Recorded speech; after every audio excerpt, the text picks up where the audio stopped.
নমস্কার বন্ধুরা, আমার রান্নাঘরে সবাইকে স্বাগত। আজ আমি একটু অন্য স্টাইলে পুকুরের ছোট রুই মাছের ঝোল রান্না করলাম আলু পটল দিয়ে।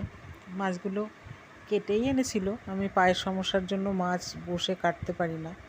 ভালো করে ধুয়ে নিয়ে হলুদ লবণ মেখে নিয়েছি, তারপর খুব সুন্দর করে মাছগুলো ভেজে নিলাম। অন্যদিকে লম্বা লম্বা করে পটলগুলো গোটা গোটাই রেখেছি, আর দুপাশ একটু চিড়ে নিয়েছি, আর লম্বা লম্বা করে একটু দুটো আলু কেটে নিয়েছি। মাছগুলো ভাজা হয়ে গেলে ওই তেলেই আমি ফোড়ন দিলাম একটু জিরে, তেজপাতা আর একটু রাঁধুনি।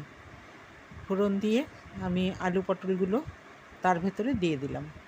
অন্যদিকে আমি মিক্সিং জারে একটু রাঁধুনি, একটু আদা আর একটু কাঁচা লঙ্কা পেস্ট করে নিলাম।